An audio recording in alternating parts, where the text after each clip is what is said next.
En primer lugar, buenas noches, muchísimas gracias por asistir. Y bueno, para nosotros los involucrados en materia ambiental o en el tema de derecho ambiental o legislación o política ambiental, siempre es bueno invitar y sumar más gente, ¿no? Porque creemos que cuando contemos con mayor información vamos a poder tener el país que todos soñamos. Hay un tema de consideraciones previas. Yo también soy profesor, aparte de trabajar en el ministerio, y me gusta entender el contexto del país para poder explicar por qué es importante. Yo siempre me pregunto, ¿no? La gente a veces, hay cosas evidentes para algunos, pero si no empezamos a entender por qué es importante el tema ambiental, por qué es importante el patrimonio natural que poseemos los peruanos y las peruanas, no podríamos entender por qué requerimos normas o por qué requerimos normas para hacer un aprovechamiento o para hacer una protección de estos recursos. Y esto me lleva a mi primera pregunta, que es, a ver, no sé, ¿sí?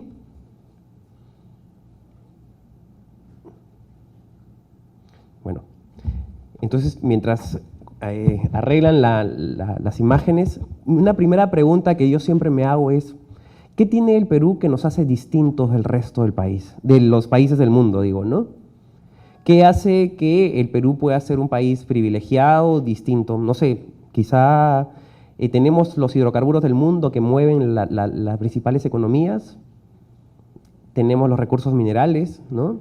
¿Qué es lo que hace a nuestro país estratégico? Y una de las primeras características de contexto, bueno, no sé si podemos, ¿tenemos algún problema técnico? Sí. Entonces, siempre uno termina preguntándose, ¿no? ¿Qué es lo que hace distinto del resto de países del mundo? Y bueno, somos un país de bosques, somos uno de los 15 o 17 países con mayor diversidad del planeta, ¿no? Y si yo pudiera ponerle un valor a esa biodiversidad, a esa naturaleza, ¿qué significaría siendo el 15 o el 17º país del mundo? ¿Cuánto aporta esta biodiversidad a las actividades económicas del país, ¿no? Entonces, estas preguntas que uno a veces las da por hecho, ¿no? O porque las tiene al alcance o a la mano, finalmente no cuentan.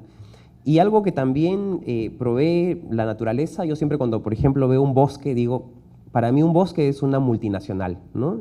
Es una empresa que provee servicios. ¿De dónde viene el agua para la ciudad de Lima? ¿No? Del río Rímac y de la parte alta. Y cuando uno se desplaza por el río Rímac hacia la carretera central, hacia Ticlio, ve, ¿no?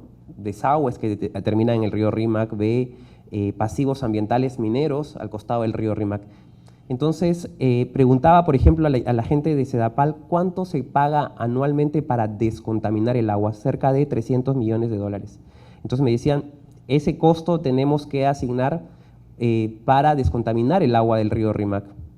Pero si tuviéramos un ecosistema en buen estado, por ejemplo, esto nos llevaría a tener agua limpia sin necesidad de recrear el servicio, ¿no? Porque lo que hacemos hoy en día con el agua potable es recrearlo de manera artificial. Entonces, a ver, si yo creo que seguimos con lo mismo, lamentablemente. ¿Sí? Pero no corre.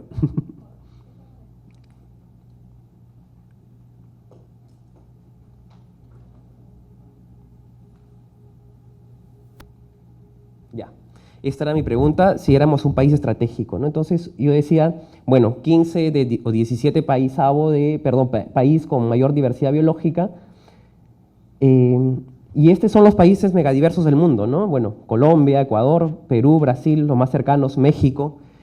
Algunos dicen, bueno, se cuestionan y dicen, ¿por qué Estados Unidos? Porque también tiene estados que no están necesariamente conectados, ¿no? Estados como, no sé, Hawái o la República Democrática del Congo, la India, China, Indonesia, Australia, Madagascar. Entonces uno empieza a contar todo esto y dice, ¿por qué a pesar del patrimonio natural, de la riqueza, de esta biodiversidad, vivimos una situación compleja, ¿no? Y esto también es un mapa que nos muestra una riqueza de ecosistemas en el mundo. Y este, por ejemplo, es un inventario de diversidad biológica. Justo aquí se resalta México, pero si podemos ver, por ejemplo, el caso de Perú, bueno, plantas vasculares, 17.000, mamíferos o aves que nos ubicaban primero en el primer lugar discutiendo con Colombia, y hoy en día la falta de investigación de estudio nos ha ubicado, por ejemplo, en el tercer lugar después de Brasil, ¿no? Y no es porque no tengamos esa diversidad, sino que la investigación avanza y finalmente no se tiene información suficiente. Y en el Perú, bueno, tenemos al menos 66 millones de hectáreas de bosques, somos el 9º país de bosques del mundo, el 4º en bosques tropicales, y poseemos el 13% de bosques amazónicos. Yo recuerdo hace algunos años cuando, por ejemplo, un país europeo invitó a los países amazónicos a discutir la estrategia climática amazónica en torno a los bosques. ¿Y qué país europeo es a su vez país amazónico?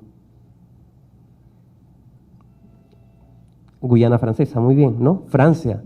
Francia empezó con el presidente Sarkozy en aquel momento a negociar y a discutir qué aporte tenían los países amazónicos. Y uno dice, Francia, país amazónico, bueno, sí, ¿no? Entonces, ¿cómo en base al potencial de ser un país amazónico negociamos y tenemos una posición en materia climática en el mundo?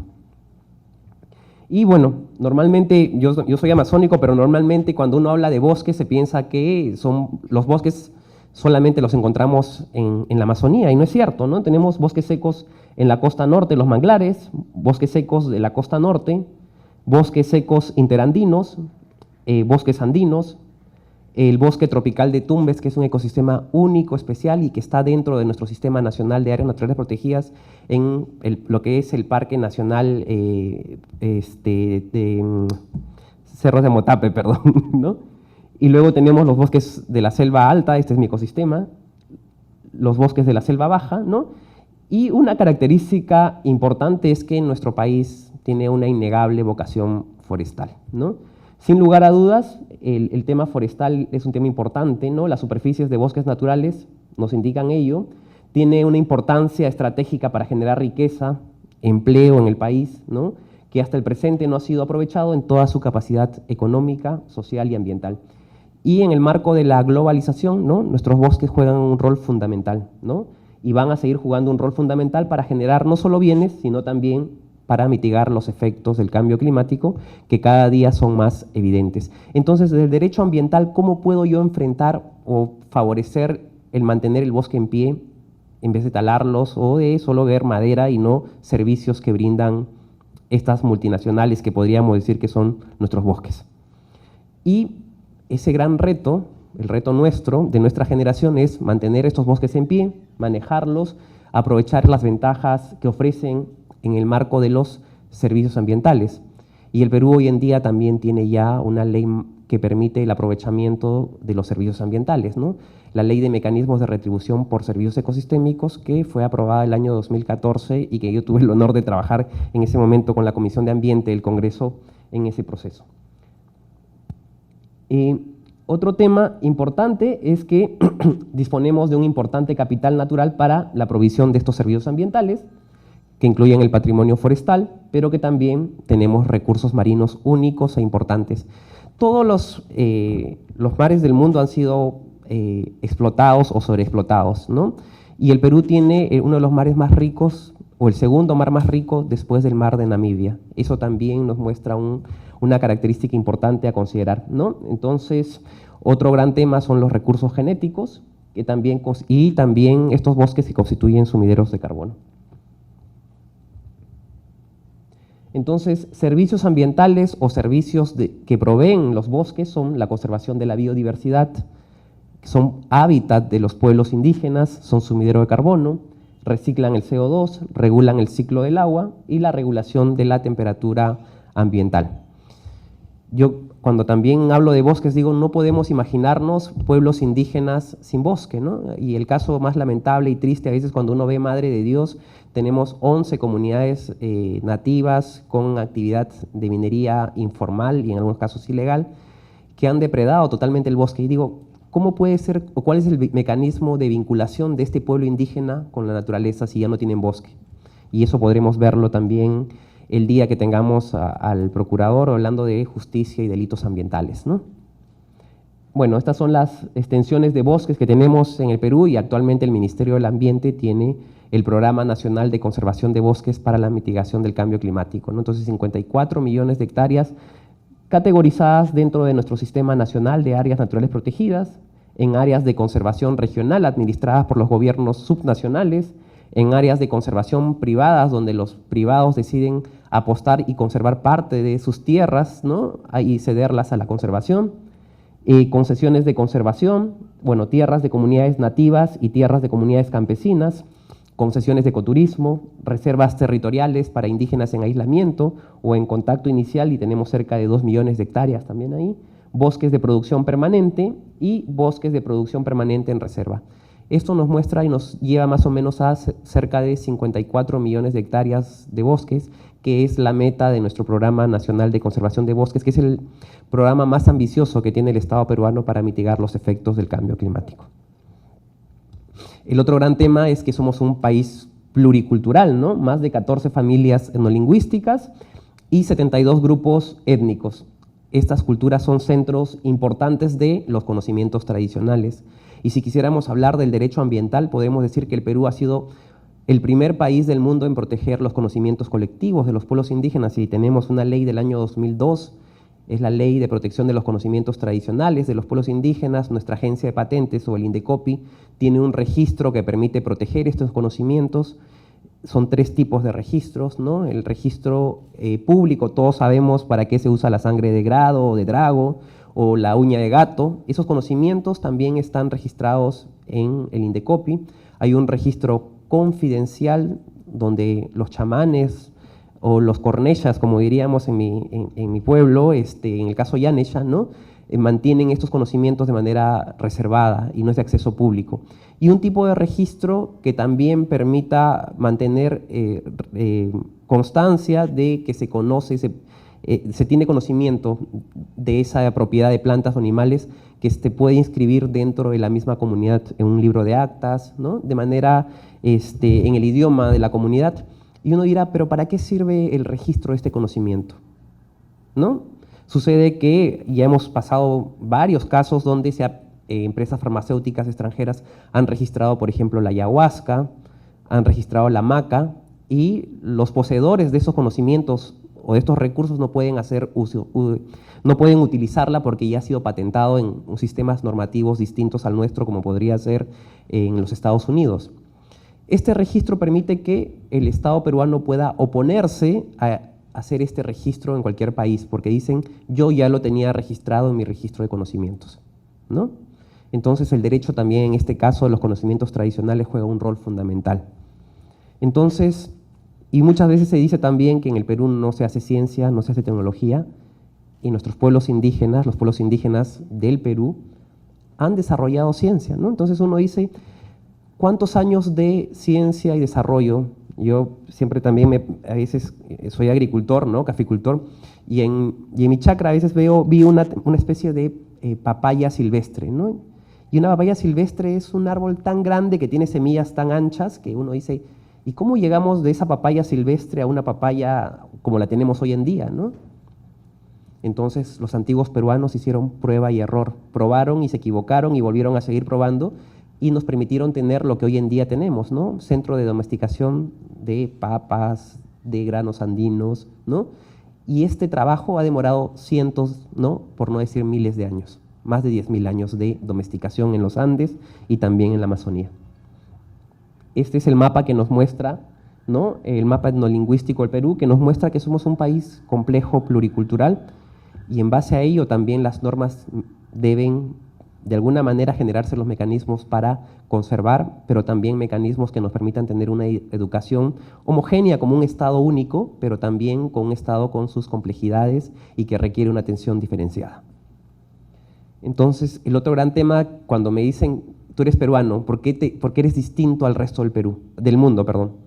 Porque somos centro de origen. ¿Y qué significa centro de origen? A veces uno utiliza las palabras de manera tan sencilla y dice, bueno, el Perú es centro de origen. Bueno, sí, es donde se originan las cosas, ¿no? Entonces uno ve y digo, a veces busco en el mapa y digo, bueno, ¿cualquier país puede ser centro de origen? No. Entonces, en la región, nosotros, ¿no? En Norteamérica, México, y han permitido la domesticación, la generación del origen de las cosas que nos hacen de alguna manera especiales. Muchas veces estamos orgullosos de la comida peruana. Yo recuerdo siempre cuando vienen amigos, los tienen hasta el cansancio, le dicen, ya probaste ceviche, ya probaste. Pero si uno empieza a ver la vinculación de ese legado, de esa domesticación, de ese proceso de biodiversidad que tenemos en el Perú, está estrechamente vinculado a la gastronomía. El otro gran tema son las ecorregiones, que muchas veces también nos preguntamos de dónde salen. Esta es la clasificación que hizo y uno de los principales aportes del doctor Antonio Brac a la ciencia, ¿no? De la clasificación de las 11 ecorregiones que tenemos en el Perú en base al potencial del territorio y que de alguna manera muestra que también somos un país complejo. Y entonces esto de alguna manera me dice que tenemos una importante capacidad y un gran potencial para desarrollar agricultura, para desarrollar agroindustria, para desarrollar pesquería, acuicultura, industrias hidrocarburíferas, minero-metalúrgicas, turismo, producción de biocombustibles, energías alternativas, 11 ecorregiones, 28 de los 32 tipos de clima y 84 de las 117 zonas de vida. Y a veces tenemos una discusión permanente, ¿no? Dicen, no, el tema ambiental, si eres ambientalista tienes que oponerte al desarrollo de la actividad extractiva y productiva. El potencial de nuestro territorio nos permite desarrollar todas las actividades y para eso tenemos instrumentos de gestión ambiental, ¿no? Que nos permitan decir cuál es la mejor manera, si es conveniente y resulta adecuado desarrollar la actividad. Y el tema ambiental no es para oponerse a, y también siempre, yo como conservacionista digo siempre, no podemos generar figuras para oponernos al desarrollo de otra actividad. El tema ambiental es un tema tan social que oponerse a otras actividades definitivamente nos lleva a problemas más serios y más complejos.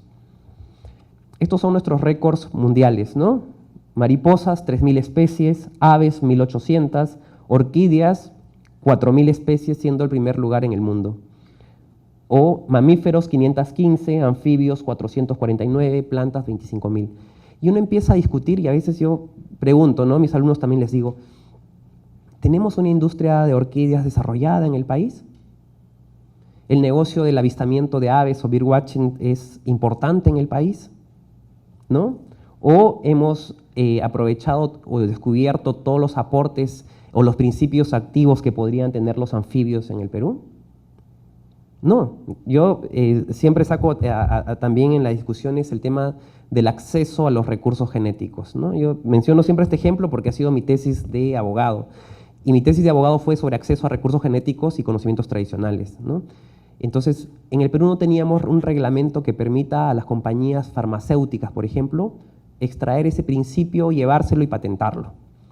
En el norte de Perú y en el sur de Ecuador existe una ranita que es un dendrobates, que los pueblos indígenas aguajún extraen el veneno y lo utilizan en la cerbatana para cazar un mono, por ejemplo, ¿no? Y el mono cae del árbol adormecido. Un grupo de científicos norteamericanos descubrió ese principio y dijo, aquí hay un valor para desarrollar alguna medicina. Y se llevaron de manera irregular e ilegal 1.000 individuos de esa rana en la época de los 90.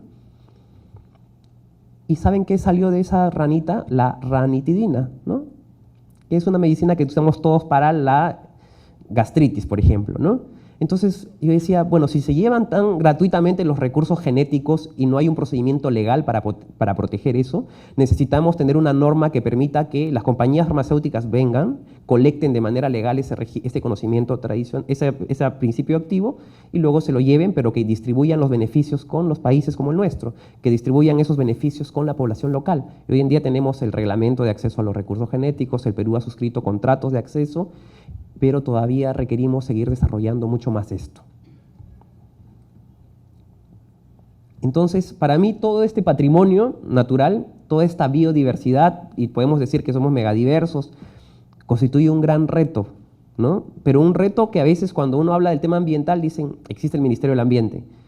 Es un reto para todos, para el gobierno nacional, para el Ministerio del Ambiente, para el Ministerio de la Producción, para el Ministerio de Agricultura, hasta para el mismo Ministerio de Finanzas, ¿no? Pero también para los gobiernos regionales y para los gobiernos nacionales, locales, perdón. Y en el Perú siempre decimos, ¿no? El gobierno, pero cuando no existe la presencia del gobierno, pero yo me pregunto y digo, una escuelita no es la presencia del gobierno, una posta médica no es la presencia del gobierno, un alcalde no es presencia del gobierno en el país.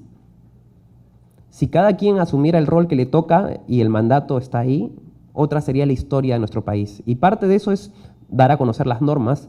Si bien es cierto, estoy haciendo la lección número 1 de la introducción al tema ambiental en el Perú, que vamos a ver la primera norma, cómo surge, ¿no?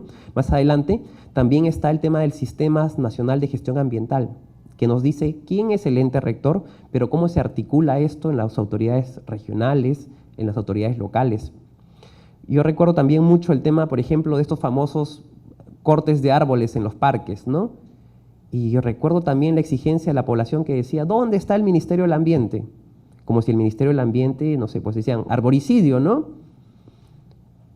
Y digo, ¿quiénes son los competentes para manejar las áreas verdes municipales? ¿Y quién elige a los alcaldes? Entonces, estamos, o también el tema penal que veremos más adelante, ¿no? Muchas veces se denuncia y dicen, mi vecino o el restaurante tal está emitiendo humo. Y queremos que el Ministerio del Ambiente también venga a resolver eso. ¿Y saben cuántos procesos penales tenemos hoy en día a cargo de la Procuraduría de Delitos Ambientales que está dentro del Ministerio del Ambiente? 18.000 procesos. Y eso es inmanejable. Entonces estamos acostumbrados a denunciar o a pedir que alguien responda cuando se pueden resolver cosas en distintos niveles, ¿no? Este país, nuestro Perú es un país de la diversidad, ecosistemas, especies, recursos genéticos y culturas. Yo una vez puse esta música es del pueblo Yanesha, de mi pueblo, ¿no? Entonces siempre, a veces se tiene una presencia innegable y siempre aparece la música. Yo trato siempre de no ponerla, pero bueno. Y el otro tema es también caracterizar, ¿no? Un país del río Amazonas, de la Amazonía, de la cordillera de los Andes, el desierto costero y el océano Pacífico. Entonces, ecosistemas o diversidad de ecosistemas, ¿no? Qué bella montaña, y uno dice, bueno, qué increíble haber nacido en este país con tanta riqueza, con tanta diversidad.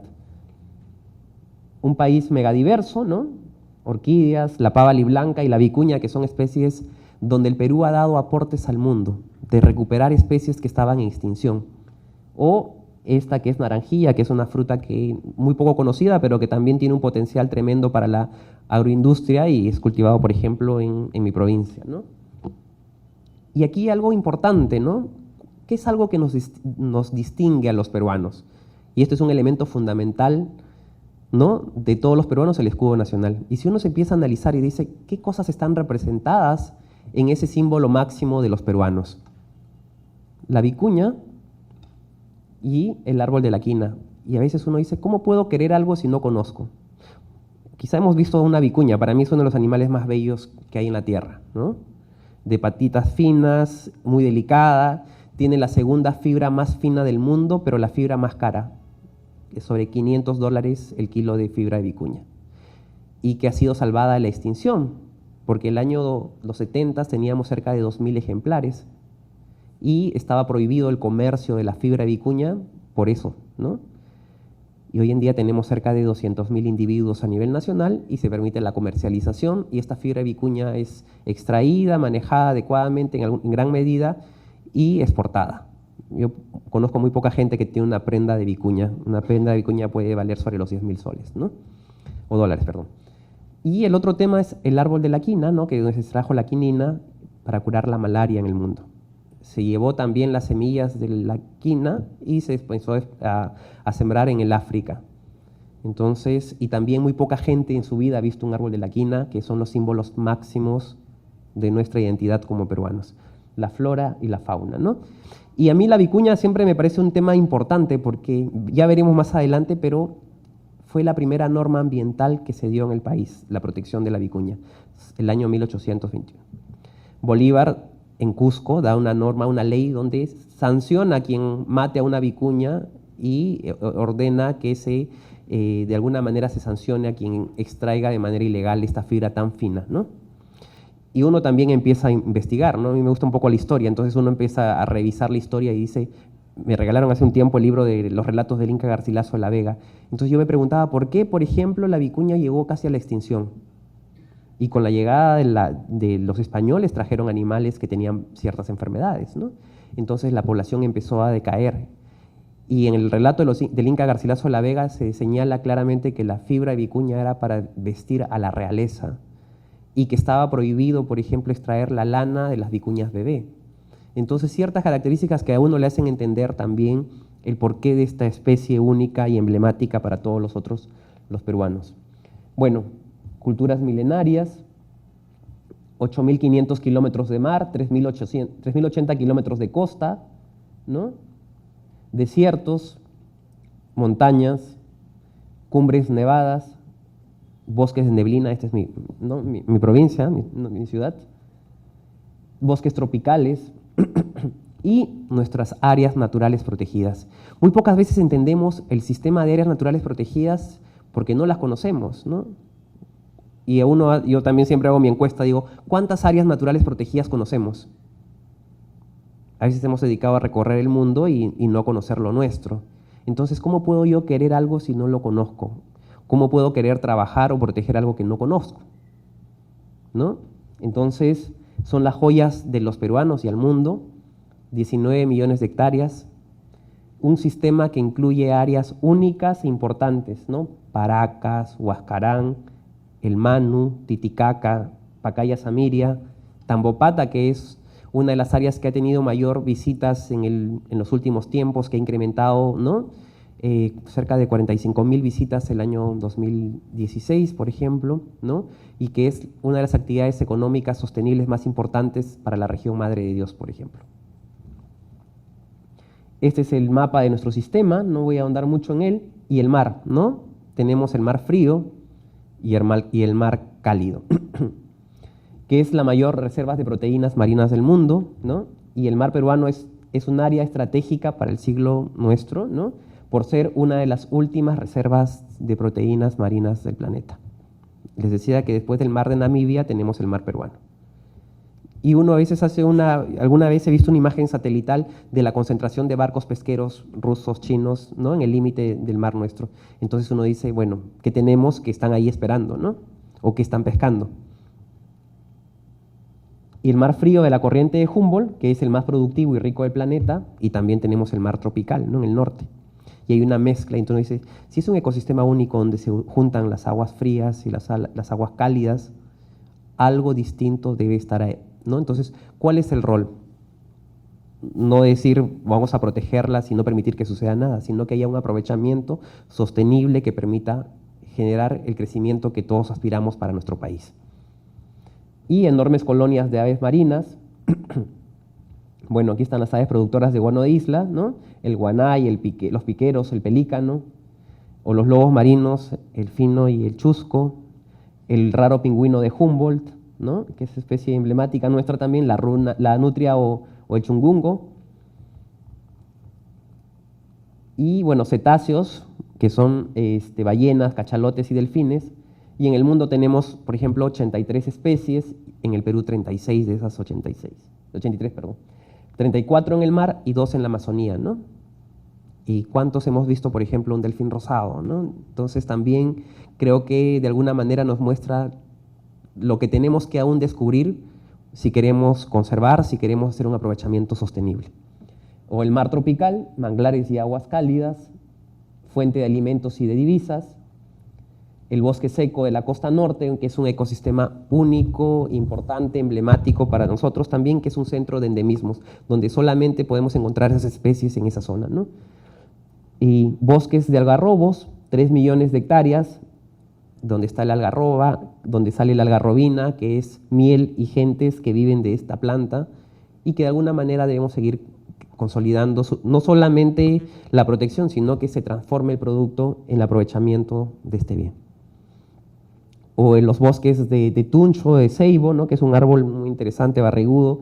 Algún momento pensé que podíamos transformar esto en algún algodón, pero es una fibra tan fina que es compleja manejarla. El venado de cola blanca, el oso de anteojos o el lucumari o el ucu, ¿no? El zorro de Sechura, que es una especie endémica, 67 especies de aves, y la pava liblanca, que fue también salvada de la extinción. Y a veces cuestionamos mucho el sector privado, pero esta especie fue salvada por el aporte del sector privado en Olmos, ¿no? y estaba declarada extinta y hoy en día tenemos 450 ejemplares, que también es un ejemplo del Perú al mundo que ha podido salvar esta especie. El desierto de pirámides y de algodones de colores, ¿no? Y el desierto también, a veces uno imagina que no hay absolutamente nada, y en el pasado rechazábamos la diferencia, ¿no? Decíamos todo algodón pima blanco puro, y tenemos algodones que demandados por el mercado que no requieren tintes artificiales porque poseen colores únicos y especiales.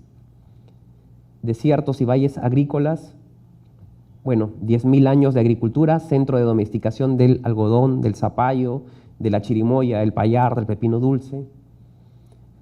Caral, ¿no? Cuando yo estudié historia, por ejemplo, todavía no se redescubría o descubría Caral. 2627 antes de Cristo se encontraron 70 instrumentos musicales y no conocían la cerámica. Una ciudad coetánea con las grandes civilizaciones del mundo, ¿no? Con Mesopotamia, con Egipto, ¿no? Y cientos de pirámides de adobe, algunas mayores a las del desierto de Egipto.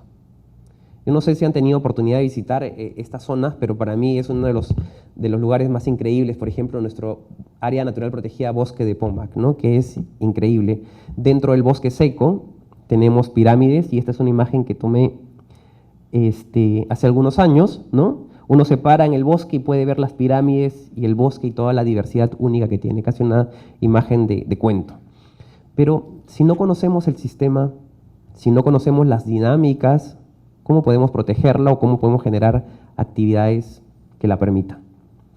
O tenemos Chan Chan, la ciudad de adobe más grande del mundo, cultura Paracas, ¿no? Voy a pasar muy rápido, los geoglifos de Nazca, los Andes, que es el dominio del cóndor, 50 picos nevados de más de 6.000 metros, la Cordillera Blanca, que es la cordillera nevada más grande de la región tropical, y ahí tenemos el Parque Nacional Huascarán, ¿no? Que también es un sistema emblemático, un área emblemática dentro de nuestro Sistema Nacional de Áreas Naturales Protegidas por el Estado, que es administrado por el CERNAM. La Puna, con 18 millones de hectáreas de pastos naturales. La Cara o la Titanca, que es la bromeliácea más grande del mundo y posee y tiene una floración increíble, ¿no? La llama, la alpaca, ¿no? Y la vicuña, que les decía que es la fibra más cara del mundo. Yo creo que, perdón. Tenemos 12.000 lagos y lagunas. ¿Y qué podemos desarrollar ahí? Si yo no conozco los informes o la capacidad, ¿no? Porque uno puede ocurrirse la brillante idea de colonizar o de llevar truchas, ¿no? A estos lagos y acabar con toda la especie nativa, ¿no? Y eso requiere información. Y yo digo siempre, el infierno está lleno de buenas intenciones. Y hemos acabado y con mucha diversidad nativa por introducir especies invasivas. Lago Titicaca, sobre los 3.810 metros sobre el nivel del mar, que es un paraíso de aves acuáticas, y ahí tenemos más de 50 especies endémicas únicas en el mundo, y esta es la rana gigante del Titicaca, ¿no? O donde viven los uros sobre islas artificiales, ¿no? Eso también nos muestra. Y los Andes. 20.000 años de historia, las culturas precolombinas construyeron 1 millón de hectáreas de terrazas o andenes. ¿Cómo hicieron en los Andes para empezar a hacer tierras agrícolas? Porque estas han sido recreadas también, ¿no? De ser un país generador de tierras agrícolas, nos hemos vuelto y hemos abandonado estas prácticas. Y la papa, que es andina, ¿no? 91 especies silvestres, 9 domesticadas, 2.321 variedades, y es el banco genético del mundo. Y uno puede también hacer historia cuando llegó la primera papa a Europa, ¿no? Y fue rechazada, pero luego ha terminado salvando al mundo del hambre. Ese es el aporte de los peruanos al mundo. Y entonces yo digo, si no empezamos a sentirnos orgullosos de lo que tenemos, de lo que somos, ¿cómo podemos mirar hacia adelante o sentirnos, ¿no? Que podemos hacerlo, que lo hemos hecho en el pasado, que nuestro pasado glorioso, increíble, como peruanos, puede transformar esto? Si hemos heredado, y ahí viene un principio importante, el derecho ambiental, voy a mezclar siempre el tema de derecho ambiental, ¿no? El principio sobre las generaciones. Nos habla de sostenibilidad cuando hablamos del tema ambiental, ¿no? El principio de sostenibilidad. ¿Y qué es el principio de sostenibilidad? ¿No? usar los recursos de manera adecuada sin agotarlos para que las generaciones venideras puedan disfrutar del mismo bien. Entonces yo digo, si en el pasado nuestros ancestros, los antiguos peruanos, nos cedieron recursos que hoy en día disfrutamos, ¿qué vamos a ceder o vamos a legar nosotros a las generaciones venideras? Nosotros hemos recibido todo este legado de los antiguos peruanos, de nuestros ancestros. ¿Qué vamos a ceder? ¿Qué vamos a legar? ¿No? Y luego están los bosques de neblina, ¿no? Y a lo largo de las vertientes orientales de los Andes, la tierra de las orquídeas, ¿no? Y digo, si tenemos toda la diversidad de orquídeas del mundo, ¿por qué no podemos ser una potencia mundial en ello, ¿no? Por ejemplo, miren, esta es un árbol de mi región, en el Parque Nacional Yanachaga-Chemillén, ¿no? Y es un récord mundial, 195 especies de plantas epífitas sobre el árbol, ¿no? En un solo árbol. Es casi toda la diversidad biológica vegetal de Europa, ¿no? Entonces uno dice, bueno, ¿y de qué me sirve esto? Podrá decir algunos, ¿no? Sirve para empezar a entender cómo funcionan las dinámicas del bosque, cómo funciona nuestro sistema y que tenemos los peruanos una responsabilidad tremenda de conservar, de utilizar de manera adecuada estos recursos y delegarlas a las generaciones que vengan. Por ejemplo, estas son especies de aves únicas, ¿no? Esta es una especie de ave no recientemente identificada, ya a fines de los inicios de los 2000 en el Parque Nacional Cordillera Azul, ¿no? O esta es el colibrí de cola espátula también, que mucha gente desconoce, ¿no? Entonces, también una especie única, ¿no? En el norte del Perú, en Amazonas. O el mono choro de cola amarilla, que también en los 80 estaba declarado extinto, pero fue redescubierto para la ciencia también, ¿no? En el caso peruano. Y que es único, endémico, no existe en otra parte del planeta. Miles de cataratas, el tunqui o gallito de las rocas, la Amazonía, que podríamos decir que es el dominio del jaguar, aguas y bosques, ¿no? 5.000 especies de plantas por kilómetro cuadrado, 600 especies de aves por kilómetro cuadrado, y aquí tenemos 2.000 especies de peces, ¿no? Y aquí tenemos una imagen del paiche, que es el pez de agua dulce más grande del mundo. Y muchas veces también uno dice, en el Perú no hay ciencia, no hay investigación, y no es cierto. Por ejemplo, nosotros en el sector ambiente tenemos el Instituto de Investigaciones de la Amazonía Peruana, el IAP, que forma parte del sector ambiente. Y el IAP hizo investigación porque era difícil reproducir el paiche en cautiverio, porque era difícil identificar el sexo.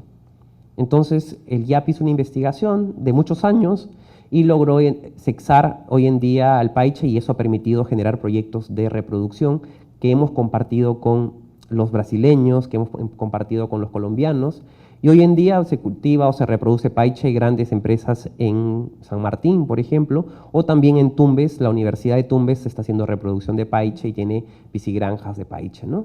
Entonces, la ciencia debe significar también aporte para seguir conservando y para generar el desarrollo.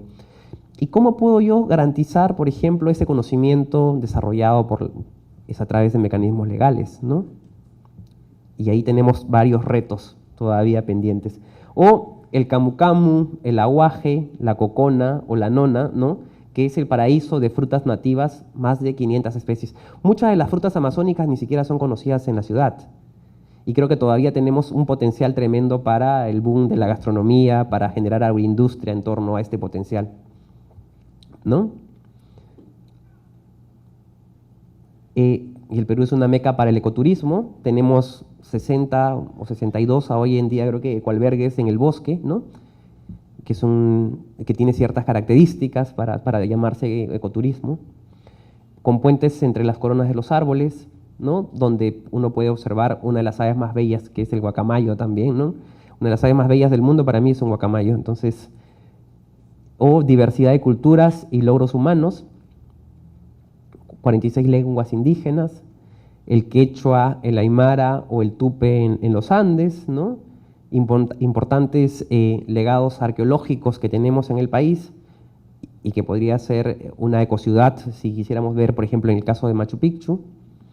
Grupos indígenas en Amazonía, recursos genéticos, más de 10.000 años de domesticación. Un favor, ponle simplemente la presentación porque creo que es tan extensa las filminas que no llegan a cargar. Entonces, si puedes ponerla solo como, ¿no? Proyéctalas nada más. Entonces, baja y podemos ver siempre... No, bájalas nada más. Préndelas y baja. No la pongas así.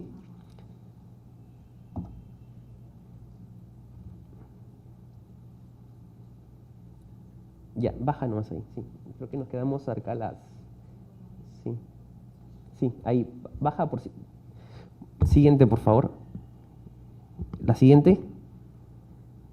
Y ahí, por ejemplo, plantas domesticadas en el mundo tenemos 712, 212 en América, 97 en los Andes, 85 en Amazonía, y de estas 182 han sido reportadas o domesticadas en el Perú, que nos muestra un potencial de 712. Siguiente, por favor.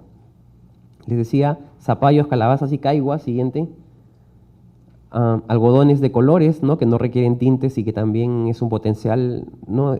Del país. Siguiente. 55 razas de maíz. Siguiente. Tomate y tomatillo, 15 especies silvestres, 12 especies domesticadas. Siguiente, por favor. Ajíes y pimentones, y yo digo siempre, ¿hemos desarrollado alguna vez algún mecanismo vinculado al tema de, no sé, potenciar esto? Siguiente, por favor. 623 especies de frutas, con olores, sabores, para todos los gustos. Siguiente, por favor. Chirimoyas y lúcumas, que también es un potencial. Siguiente. Y aquí siempre me pregunto, digo, ¿no? ¿Qué especies se han domesticado en el Perú? ¿No? La llama y la alpaca, que es la vicuña, ¿no? La cochinilla, que es para la industria cosmetológica, el pato criollo y el cuy o el cobayo, que son especies domesticadas. ¿Y qué otro aporte más ha hecho, no sé, o vinculación tenemos en el Perú en torno a animales? Siempre uno se pregunta, ¿qué más? Siguiente, por favor. ¿No? El perro peruano sin pelo y un perro pastor que muy poca gente conoce, que es el perro chiribaya, que también es bastante desconocido, que es un perro pastor de los Andes, ¿no? Entonces, si uno investiga, va a poder encontrar todo este aporte de los peruanos y que hoy en día aún no terminamos de conocer ni entender. Siguiente, por favor. 5.000 especies de plantas de usos conocidos por las poblaciones locales. ¿Y de qué me sirve tener estas plantas de usos conocidos si viene un tercero, se apropia y no genera beneficios a la población? Entonces ahí el rol del derecho ambiental juega un elemento fundamental para la protección, pero también para garantizar que se utilice y se permita el uso. Siguiente, por favor. Tecnologías ancestrales de tintes y colores. Siguiente. Diversidad de especies. Siguiente, por favor. Aves. Siguiente. Y bueno, orquídeas, ya les comenté. Siguiente, por favor. Mariposas, ¿no? Siguiente. Cactos, que también son especies interesantes y poco estudiadas. Siguiente. Anfibios. Siguiente. Y bueno, país sudamericano, país de camélidos sudamericanos, ¿no? Y el Perú también juega un rol fundamental porque existe, por ejemplo, dentro del derecho ambiental un convenio de la vicuña, donde nos aliamos con Chile, con Argentina, con Bolivia, con Ecuador, para proteger esta especie que es importante para los países andinos. Siguiente. Y bueno, un país de artesanos, y no podemos resaltar ese trabajo que está vinculado también a nuestro conocimiento. Siguiente. El benefactor del mundo por la quina, la cascarilla que fue utilizada y es utilizada para curar la malaria. Y siguiente. Bueno, la papa en el mundo, y si podemos hacer un análisis, ¿cuánta papa se consume en el mundo? Podemos decir que al año se cosechan cerca de 400 millones de toneladas de papa. ¿Y qué trago está hecho a base de papa? El vodka, ¿no? Sí. Y los rusos juran que la papa es rusa, ¿no? Entonces, imagínense un elemento de América, quizá del Perú, llevado a estas regiones del mundo y transformado, y este aporte nuestro. Siguiente. Ecoturismo, acuicultura, manejo de bosques, plantaciones forestales, producción orgánica y camélidos andinos, que es el potencial que podríamos desarrollar. Siguiente, por favor. Concesiones de ecoturismo, la diversidad única que tienen los atractivos naturales y nuestras áreas protegidas. Siguiente. Y manejo de bosques tropicales amazónicos, 25 millones de hectáreas para otorgarlas en concesiones, áreas de hasta 40.000 hectáreas, producción forestal y productos distintos a la madera. Siguiente, por favor. Pasemos el siguiente y baja. Creo que vamos a pasar ya de frente al tema legal. Siguiente, por favor. Bueno, agricultura y agroindustria, ¿no? Siguiente. Y la fibra de vicuña, bueno, salvada de la extinción y manejada por comunidades andinas. Y con esto, para terminar esta introducción, quiero decir que nuestro país es un país de jóvenes emprendedores, ¿no? Tenemos todos, a pesar de la edad que podamos tener, creo que todavía somos un país joven con un legado increíble que no aprende a entender lo que tiene para transformarlo. Donde el derecho ambiental, donde las normas, donde las reglas se requieren para poder ordenar, para hacer un uso adecuado, sostenible.